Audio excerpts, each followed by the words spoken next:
Next OS 287 വാദി 2025 വാദി രാമഭദ്രൻ, എതിർകക്ഷി state of Kerala. Yes, for the plaintiff, Your Honor.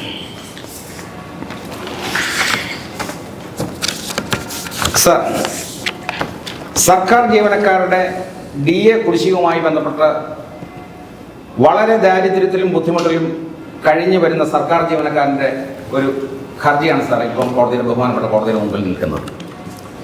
ഇതിൽ സർക്കാർ കഴിഞ്ഞ 2024 ഒരു ഗഡു DA അനുവദിച്ചിട്ടുണ്ട് എങ്കിൽ പോലും കഴിഞ്ഞ 39 മാസക്കാലത്തെ DA കുടിശ്ശികയായി നിലനിൽക്കുന്നു എന്നുള്ള വസ്തുത ബഹുമാനപ്പെട്ട കോടതി വളരെ ഗൗരവം. അത് ഈ നാട്ടിൽ സർക്കാരിനെ സേവിക്കുന്ന 5.5 ലക്ഷത്തോളം വരുന്ന ആളുകൾ സർക്കാർ ജീവനക്കാർ ഏറ്റവും കൂടുതൽ സുഭിക്ഷമായി ജീവിക്കുന്നു എന്നുള്ളൊരു തോന്നൽ പൊതുജനത്തിനുണ്ട് എങ്കിൽ പോലും അതിലേറെ ദാരിദ്ര്യത്തിലും ബുദ്ധിമുട്ടിലൂടെ കഴിഞ്ഞു വരുമ്പോഴാണ് ഇങ്ങനെ ഒരു ഹർജി ബഹുമാനപ്പെട്ട കോടതിയുടെ മുമ്പിൽ ഫയൽ ചെയ്യാനിടയായത്. ഇതിൽ സർക്കാർ കാലങ്ങളായി DA കുടിശ്ശിക ഉടനടി കൊടുത്തു തീർക്കും, സർക്കാർ ജീവനക്കാർക്ക് ആശങ്ക വേണ്ടതില്ല എന്ന് പറയുന്നുണ്ട് എങ്കിൽ പോലും അനുഭവത്തിന്റെ വെളിച്ചത്തിൽ കഴിഞ്ഞ ഒരു DA വർധനവും നടന്നിട്ടുണ്ട് എങ്കിൽ പോലും DA ഒരു ഗഡു കൊടുക്കാമെന്ന് പറഞ്ഞെങ്കിൽ പോലും 39 മാസത്തെ DA കുടിശ്ശിക നാളിതുവരെയായി നിലനിൽക്കുകയാണ്.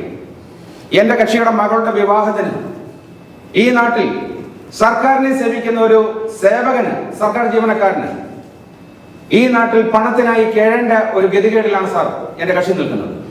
മകളുടെ വിവാഹം പോലെ, മക്കളുടെ വിദ്യാഭ്യാസം പോലെ അനിവാര്യമായ നിരവധി കാര്യങ്ങളിലൂടെ കടന്നു പോകുമ്പോൾ ദൈനംദിന ജീവിതം വഴിമുട്ടുന്ന പ്രക്രിയയിലൂടെയാണ് ഇന്ന് സർക്കാർ ജീവനക്കാരുടെ ദുരന്തം. ആ ദുരന്തമാണെന്ന് കേരളത്തിലെ ജനങ്ങളും ഒരു പക്ഷേങ്കിൽ കോടതി പോലും, കോടതിയിലെ ജീവനക്കാർ പോലും ഇത്തരം പ്രതിസന്ധിയിലൂടെ കടന്നു പോകുന്നു എന്ന് ഞാൻ മനസ്സിലാക്കുകയാണ് സാർ. ഇത് DA കുടിശ്ശിക മാത്രമല്ല, സാമ്പത്തികമായ പ്രതിസന്ധി മൂലം സർക്കാർ ജീവനക്കാർ കടം വാങ്ങി ഗതികെട്ട് തിരിച്ചു കൊടുക്കാൻ കഴിയാതെ പോകുന്ന ഘട്ടങ്ങളിൽ ആത്മഹത്യകൾ, നിരവധിയായ ആത്മഹത്യകൾ നടന്നത് നമ്മൾ കഴിഞ്ഞ കാലങ്ങളൊക്കെ പത്രമാധ്യമങ്ങൾ, ദൃശ്യമാധ്യമങ്ങൾ ഉൾപ്പെടെ പരിശോധിച്ചാൽ മാസത്തിൽ 2-3 പ്രാവശ്യം സർക്കാർ ജീവനക്കാർ ആത്മഹത്യകളിലൂടെ കടന്നു പോകുന്നു എന്ന വസ്തുത, നഗ്ന വസ്തുത ബഹുമാനപ്പെട്ട കോടതി മുഖവിലേക്ക് എടുക്കണം. ഈ വിഷയത്തിൽ അടിയന്തരമായ ഒരു തീരുമാനം എത്രയും പെട്ടെന്ന് സൗഗൗരവവും ഈ കോടതി ഇതിൽ തീരുമാനമെടുക്കണം എന്നുള്ളതാണ് വാദിഭാഗത്തിന്റെ അപേക്ഷ. പ്രോസിക്യൂഷൻ. യുവർ ഓണർ, നിലവിലുള്ള DA കുടിശ്ശിക കൊടുത്തു തീർക്കണമെങ്കിൽ ഏകദേശം ഒരു 15,000 കോടി രൂപയോളം സർക്കാരിന് അധിക ബാധ്യത വരും. മാത്രമല്ല കഴിഞ്ഞ 5 വർഷത്തെ DA കുടിശ്ശിക കൊടുത്തു തീർക്കണമെങ്കിൽ 14,000 കോടി രൂപയും കൂടി സർക്കാരിന് ആവശ്യമാണ്. കടുത്ത സാമ്പത്തിക പ്രതിസന്ധിയിലൂടെ കടന്നു പോകുന്ന സർക്കാരിന് ഇത് വലിയൊരു ബാധ്യതയായി തീരുമെന്ന് അറിയാമല്ലോ. അതുപോലെ തന്നെ ഈ കടുത്ത സാമ്പത്തിക പ്രതിസന്ധിയിലൂടെ കടന്നു പോകുമ്പോൾ സർക്കാരിന് ഇതിപ്പോൾ സാധ്യവുമല്ല. സാമ്പത്തിക പ്രതിസന്ധി കഴിഞ്ഞു പോകുന്ന മുറയ്ക്ക് DA കുടിശ്ശികയും ലീവ് സറണ്ടറും എല്ലാം സർക്കാർ കൊടുത്തു തീർക്കുന്നതാണ്. അല്ല, എന്നാണ് സർക്കാർ സാമ്പത്തിക പ്രതിസന്ധി തീരുക? അതുപോലെ ജീവനക്കാരെ പഠിപ്പിക്കണമെന്നാണോ ഉദ്ദേശിക്കുന്നത്? സാർ, ഇവിടെ പ്രോസിക്യൂഷൻ പറഞ്ഞു സാമ്പത്തികമായ പ്രതിസന്ധി ഉണ്ട്. സാമ്പത്തികമായ പ്രതിസന്ധി ഉണ്ട് എന്നുള്ള യാഥാർത്ഥ്യമാണ് എങ്കിൽ സർക്കാർ ചെയ്യേണ്ടതായ പ്രാഥമികമായ ചില കാര്യങ്ങളുണ്ട്. അതിൽ ധൂർത്ത് എന്ന് പറയുന്നത് ഈ സർക്കാരിന്റെ മുഖമുദ്രയാണ്. ധൂർത്ത് കുറയ്ക്കുന്നതിന് വേണ്ടിയുള്ള നടപടി ഈ സർക്കാർ എവിടെയെങ്കിലും കാണിച്ചു ഉത്തരവാദിത്വത്തോടു കൂടി ഇതൊരു മാതൃകാപരമായി സർക്കാരിന് ബാധ്യതയുണ്ട് എന്ന് പറഞ്ഞാൽ സ്വാഭാവികമായും സർക്കാർ അതിന് മാതൃകയാകേണ്ടതാണ്. അവിടെ അതിന് പകരം മന്ത്രങ്ങൾ മോടി പിടിപ്പിക്കുന്നതിന് വേണ്ടി കോടിക്കണക്കിന് ഉറുപ്പികയാണ് ഓരോ വർഷവും ചെലവാക്കുന്നത്. കൂടാതെ ക്ലിഫ് ഹൗസിൽ തൊഴുത്ത് കെട്ടുന്നതിന് വേണ്ടി മുഖ്യമന്ത്രിയുടെ പാല് കുടിക്കുന്നത് നല്ലതാണ്, അതൊന്നും ഞങ്ങൾക്ക് അഭിപ്രായ വ്യത്യാസമില്ല. പാലൊക്കെ ആരോഗ്യത്തിന് വേണ്ടതാണ്. ഈ സമൂഹം പാലിലാണ് കാര്യങ്ങൾ പോകുന്നത്. ക്ഷീരമേഖലയുണ്ട്, അതെല്ലാം പരിപോഷിപ്പിക്കേണ്ടതാണ്. പക്ഷേ കോടിക്കണക്കിന് രൂപ മുടക്കിക്കൊണ്ട് മുഖ്യമന്ത്രിയുടെ ക്ലിഫ് ഹൗസിലെ തൊഴുത്ത് പോലും ധൂർത്തിന്റെ പര്യായമായി മാറിയിരിക്കുകയാണ് സാർ. അപ്പം ലക്ഷങ്ങൾ മുടക്കി മന്ത്രങ്ങൾ വളരെ ഭംഗിയായി മോടി പിടിപ്പിച്ചുകൊണ്ട് സാധാരണ ജനത്തിന് മേളിൽ കൂനുമ്മൽ കുരു എന്നുള്ള പോലെ ഈ സർക്കാർ നികുതി ഭാരങ്ങൾ ചുമത്തിക്കൊണ്ട് സർക്കാർ ജനങ്ങളെ ജീവിക്കാൻ കഴിയാത്ത സ്ഥിതിയിലേക്ക് എത്തിച്ചിരിക്കുകയാണ് സാർ. സാർ, ക്ലിഫ് ഹൗസിൽ മരപ്പെട്ടി കയറി മൂത്രമൊഴിച്ച വിവരം വരെ കഴിഞ്ഞ ദിവസം മുഖ്യമന്ത്രി പറയുകയുണ്ടായി. അത്രയും ദയനീയ അവസ്ഥയിലായതുകൊണ്ടാണ് ഇതൊക്കെ പുതുക്കിപ്പണിയേണ്ട ആവശ്യം സർക്കാരിന് വരുന്നത്. സാർ, മരപ്പെട്ടി കയറി എന്ന് പറയുന്നതും ഇതിനു മുമ്പ് കഴിഞ്ഞ മന്ത്രിസഭയിൽ വഴിപോക്കൻ മുഖ്യമന്ത്രിയുടെ കസേരയിൽ കയറി ഇരുന്നു എന്നുള്ള കഥകളെല്ലാം നമ്മൾ കേട്ടെങ്കിൽ പോലും അതൊക്കെ നിയന്ത്രിക്കേണ്ടവരും അധികാരമുള്ളവര് ആ ഉത്തരവാദിത്തങ്ങൾ നിർവഹിച്ചില്ലെങ്കിൽ അത് അങ്ങനെ തന്നെ സംഭവിച്ചു പോകുമെന്നുള്ളതാണ് വസ്തുത. കഴിഞ്ഞ കുറച്ച് നാളുകൾക്ക് മുമ്പ് നമുക്ക് എല്ലാവർക്കും അറിയാവുന്ന പോലെ തന്നെ ഇവിടെ ലോക കേരള സഭ ലക്ഷക്കണക്കിന് രൂപ, കോടിക്കണക്കിന് രൂപ മുടക്കിക്കൊണ്ട് ഈ സർക്കാർ ധൂർത്തിന്റെ മുതിയൊരു മുഖം തുറന്നിടുകയാണ്. ആ ധൂർത്ത അഖില കേരള ലോകസഭ സംഘടിപ്പിച്ചപ്പോൾ മലയാളികളായ വ്യവസായികൾ കേരളത്തിൽ വിദേശത്ത് നിന്നുള്ള മലയാളികൾ പണം മുടക്കുമെന്നുള്ളതാണ് പറഞ്ഞത് എങ്കിൽ നാളിത് വരെയായിട്ടും പുതിയൊരു സംരംഭം കേരളത്തിൽ വന്നു എന്ന് പറയുവാൻ കഴിയുമോ? വിവാദങ്ങളിലല്ലാതെ, അഴിമതിയുടെ കറപുരണ്ട ആ കരാള ഹസ്തങ്ങളിലൂടെ അല്ലാതെ നേർവഴിക്ക് സുതാര്യമായ ഏതെങ്കിലും പദ്ധതി കേരളത്തിൽ വന്നു എന്ന് പറയാൻ കഴിയുമോ? അങ്ങനെ ധൂർത്തും കെടുകാര്യസ്ഥതയും മൂലം ജനങ്ങളാണ് സാർ ഇവിടെ പൊറുതിമുട്ടുന്നത്. ഖജനാവിൽ നിന്ന് ചെലവാക്കുന്നത് യാതൊരു കണക്കുമില്ലാതെ അവരവരുടെ സുഭിക്ഷമായ ജീവിതത്തിന്, ധാരാളിത്തത്തിന് വേണ്ടി, ധൂർത്തിന് വേണ്ടി ജനങ്ങളുടെ നികുതി പണം ദുരുപയോഗം ചെയ്യുന്ന സർക്കാരിനെ നിയന്ത്രിക്കേണ്ടതും സർക്കാരിന് ശക്തമായ താക്കീത് കൊടുക്കേണ്ടതും നീതിന്യായ പീഠത്തിന്റെ ഉത്തരവാദിത്തമാണ് എന്ന് ഞാൻ ഈ കോടതി ഓർമ്മിപ്പിക്കാൻ ആഗ്രഹിക്കുന്നു. സാർ വാദിഭാഗമൊക്കെ ഇങ്ങനെയൊക്കെ പറയാം, പക്ഷേ സർക്കാരിന്റെ മുഖച്ഛായ വിവരിക്കാനായിട്ട് ഇതെല്ലാം ആവശ്യമാണ്, അനിവാര്യതയാണ്. അതുകൊണ്ടാണ് സർക്കാർ ഇങ്ങനെയൊക്കെ ചെയ്യുന്നത്. അല്ല, അതുകൊണ്ട് ജനങ്ങളുടെ പട്ടിണി മാറും. ഈ മുഖ്യമന്ത്രിയും മന്ത്രിയുടെയും പ്രതിച്ഛായ മാറ്റിക്കൊണ്ട് ഇവിടെ ജനങ്ങൾക്ക് എന്താ അതുകൊണ്ട് ഒരു മെച്ചം ഉണ്ടാകുന്നു, ഒരു നേട്ടം എന്താണെന്ന് പറയും? സാർ, സർക്കാരിന്റെ മുഖച്ഛായ എന്ന് പറയുന്നത് ജനങ്ങളുടെ മുഖച്ഛായ തന്നെയാണ്. നമ്മുടെ നാടിനെ മുഖച്ഛായ വിളിക്കേണ്ടത് സർക്കാരിന്റെ കടമ തന്നെയാണ്. സാർ, സർക്കാരിന്റെ മുഖച്ഛായ ജനങ്ങളുടെ മുഖച്ഛായയാണ് എങ്കിൽ അത് വികൃതമാണ്. വളരെ ദാരിദ്ര്യവും പട്ടിണിയും കൊണ്ട് എല്ലും തോലുമായി നിൽക്കുന്ന ജനങ്ങളെയാണ് കാണുന്നത്. അതാണ് സർക്കാരിന്റെ മുഖമുദ്രയെങ്കിൽ ഞങ്ങൾ അംഗീകരിക്കുന്നു. പ്രോസിക്യൂഷൻ പറഞ്ഞത് ഞാൻ അംഗീകരിക്കുകയാണ്. ഇവിടെ ധൂർത്തിന് വേണ്ടി കേരളത്തിലെ ജനങ്ങളെ ഈ ദാരിദ്ര്യവും ബുദ്ധിമുട്ടും അറിയിക്കാൻ വേണ്ടിയാണോ ഒരു യാത്ര കോടികൾ മുടക്കി ഏറ്റവും ആഡംബരമായ ഒരു ബസ്സിൽ കാസർഗോഡ് മുതൽ കന്യാകുമാരി വരെ മുഖ്യമന്ത്രിയും മറ്റു മന്ത്രിമാരും എല്ലാം നടത്തിയ ഒരു യാത്രയുണ്ട്. അത് പത്രമാധ്യമങ്ങളിലൊന്നും ജനങ്ങൾക്ക് നേരിട്ടും അല്ലാതെയും കൃത്യമായ ആ യാത്രയെ സംബന്ധിച്ചുള്ള സംക്ഷിപ്ത വിവരം ബോധ്യപ്പെട്ടതാണ്. ആ വിവരത്തിന്റെ അടിസ്ഥാനത്തിലാണ് സാർ പറയുന്നത് ഇവിടെ കോടിക്കണക്കിന് രൂപ മുടക്കി ഏറ്റവും നവീകരിച്ച ഒരു ബസ്സിൽ ആഡംബര യാത്ര നടത്തിയ മുഖ്യമന്ത്രിയും മന്ത്രിമാരും ജനങ്ങളെ കൊഞ്ഞനം കുത്തുകയാണ് സത്യത്തിൽ ചെയ്യുകയുണ്ടായത്. അതിൽ അവസാനം തിരുവനന്തപുരത്ത് ഈ ബസ് എത്തിച്ചേർന്നപ്പോൾ ജനങ്ങളുടെ നിരവധിയായ നിവേദനങ്ങൾ കിട്ടി എന്നുള്ളത് ശരിയാണ്. ആ നിവേദനങ്ങൾ എവിടെയുണ്ടെന്നുള്ളതിനെ കുറിച്ച് ഞാൻ ആയിട്ട് ഉന്നയിക്കാൻ ആഗ്രഹിക്കുന്നില്ല കോടതി. ആ ബസ് മ്യൂസിയത്തിൽ വെക്കും എന്ന് പറഞ്ഞിട്ട് ഇന്നത് മറ്റൊരു ബാംഗ്ലൂർ കോഴിക്കോട് റൂട്ടിൽ ഓടുകയാണ്. ഇങ്ങനെ കെടുകാര്യസ്ഥമായ നിലയിലാണ് ഈ സർക്കാർ ഇത്തരം സംവിധാനങ്ങളെ ദുരുപയോഗം ചെയ്യുന്നത്.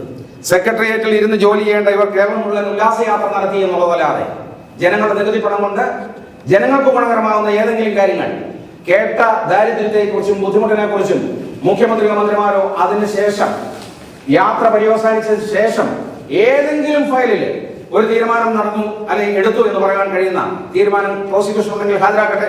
ഞാൻ ബഹുമാനപ്പെട്ട കോടതിയുടെ മുമ്പിൽ ഇത്തരം വിഷയങ്ങളെ സംബന്ധിച്ചുള്ള ചെറിയ രേഖ I am submitting before this honourable court as some documents to peruse the relevant documents. ഇതിൽ എവിടെയെങ്കിലും ഏതെങ്കിലും രേഖകൾ വിവരാവകാശ പ്രകാരം കിട്ടിയ രേഖയാണ് സാർ. എവിടെയെങ്കിലും ഒരു ജനത്തിന് ഉപകാരപ്രദമായ തീരുമാനങ്ങൾ എടുത്ത ഏതെങ്കിലും നടപടി സർക്കാരിന്റെ ഭാഗത്തു നിന്നുണ്ടാകുന്നുണ്ട് എങ്കിൽ ഞാൻ ഈ കാര്യം, എന്റെ വാദം ഞാൻ പിൻവലിക്കാൻ തയ്യാറാണ് സാർ.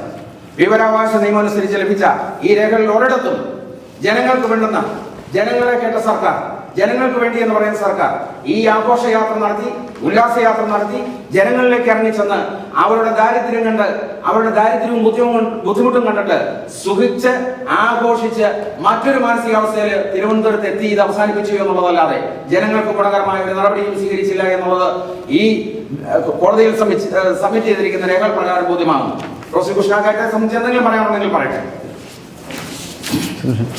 സർ, ജനങ്ങളുടെ ഇടയിലേക്ക് ഇറങ്ങിച്ചെന്ന് ജനങ്ങളുടെ ഇത് കേൾക്കുക എന്ന് പറയുന്നത് ഒരു ജനാധിപത്യ സർക്കാരിന്റെ കടമയാണ്. അത് തന്നെയാണ് ഈ സർക്കാർ നിർവഹിച്ചിട്ടുള്ളത്.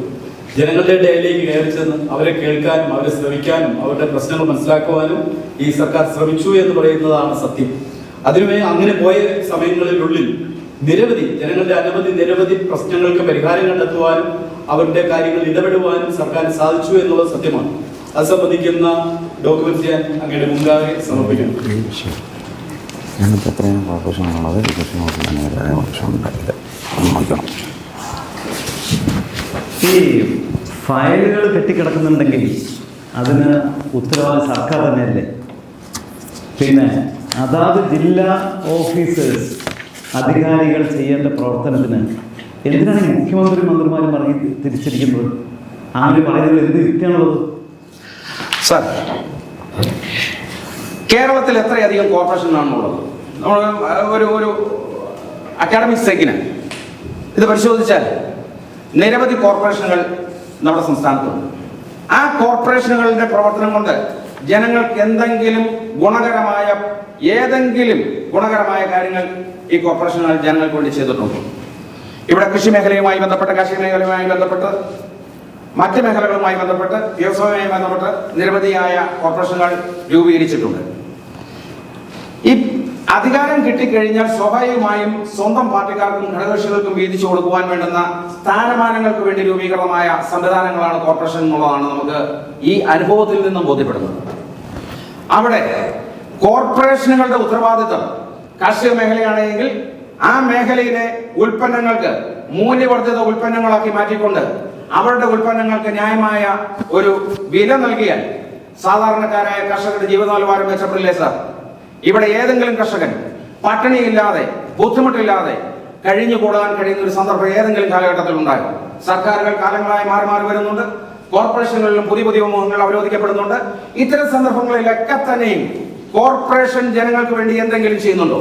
കോർപ്പറേഷനിൽ നിയമിക്കുന്ന പൊളിറ്റിക്കലായും നോൺ പൊളിറ്റിക്കലായും നിയമിക്കുന്ന ഉദ്യോഗസ്ഥർക്കും അതല്ലാത്ത സ്ഥാനമാനങ്ങളിൽ ചെയർമാൻമാരായിട്ടിരിക്കുന്നവർക്ക് പ്രതിമാസം അല്ലെങ്കിൽ പ്രതിവർഷം എത്ര കോടി രൂപയാണ് സർക്കാർ ശമ്പള ഇനത്തിലും ആനുകൂല്യത്തിന്റെ ഇനത്തിലും നൽകുന്നത്? ഇതെല്ലാം സർക്കാരിന്റെ ദൂർത്താണ്. ആ ദൂരത്തിന് വേണ്ടി മാത്രം തയ്യാറാക്കിയിട്ടുള്ള അല്ലെങ്കിൽ ആവിഷ്കരിച്ചിട്ടുള്ള കോർപ്പറേഷനുകളാണെന്നുള്ളതാണ് നമുക്ക് മനസ്സിലാക്കാൻ സാധിക്കുന്നത്. അങ്ങനെ കേരളത്തിന്റെ സാമ്പത്തിക അടിത്തറ വിപുലമാക്കുന്നതിന് വേണ്ടിയുള്ള ഏതെങ്കിലും ഒരു പദ്ധതി ഈ കോർപ്പറേഷനുകളുടെ ഉത്തരവാദിത്വത്തിലോ സർക്കാരിന്റെ ഉത്തരവാദിത്വത്തിലോ ഇവിടെ നടന്നിട്ടില്ല എന്ന് മാത്രമല്ല, ഇത്തരം വെള്ളാനകളെ തീറ്റിപ്പോറ്റുന്നതിന് വേണ്ടി സാധാരണക്കാരായ ജനങ്ങളുടെ നികുതി പണം ദൂരത്തിന് വേണ്ടി, ഉല്ലാസയാത്രയ്ക്ക് വേണ്ടി ഇവിടെ കെടുകാര്യസ്ഥമായ ഒരു ഭരണ സംവിധാനത്തിന്റെ കാര്യങ്ങളിലേക്ക് മാത്രം ശ്രദ്ധപ്പെടുത്തിക്കൊണ്ട് ജനങ്ങളെ വീണ്ടും പ്രതിസന്ധിയിൽ നിന്നും വീണ്ടും പ്രതിസന്ധിയിലേക്ക്, ഏരുതിയിൽ നിന്നും വറചട്ടികളിലേക്ക് എന്ന പോലെ ഈ ജനങ്ങളെ തള്ളി വിടുന്നു എന്നുള്ളതല്ലാതെ കോർപ്പറേഷനുകൾ കൊണ്ടോ സർക്കാർ കൊണ്ടോ ഒരു കാലഘട്ടത്തിലും ഒരു ഘട്ടത്തിലും ജനങ്ങൾക്ക് ഗുണകരമായ ഒരു നടപടി ഉണ്ടായിട്ടില്ല എന്നത് തന്നെയാണ് ഇതിൽ നിന്ന് മനസ്സിലാക്കുന്നത്. സാർ, ജനങ്ങൾക്ക് വേണ്ടിയാണ് സർക്കാർ ഭരിക്കേണ്ടത്, അല്ലാതെ സ്വന്തം പാർട്ടിക്കാർക്ക് വേണ്ടിയല്ല. ഈ അധിക ദൂരത്തൊക്കെ അവസാനിപ്പിച്ച് ജനക്ഷേമ പ്രവർത്തനങ്ങൾക്ക് വേണ്ടിയിട്ടാണ് സർക്കാർ തുനിയേണ്ടത്. ഏതായാലും ഇതിൻ്റെ ഡോക്യുമെന്റ്സ് എല്ലാം പരിശോധിച്ചിട്ട് നമുക്ക് ഈ കേസ് അടുത്ത മാസം 28-ാം തീയതിയിലേക്ക് മാറ്റിവെക്കുകയാണ്. സാർ, ഒരു 28-ന് വേറെ എൻഗേജ്മെന്റ് ഉണ്ട്. വരുന്ന മാസത്തേക്ക്, first of next week, next month. Sir, അപ്പം അങ്ങനെയാണെങ്കിൽ മാർച്ച് 4-ാം തീയതിയല്ലോ? യെസ്. കേസ് മാർച്ച് 4-ലേക്ക് പോസ്റ്റ് ചെയ്തിരിക്കുന്നു.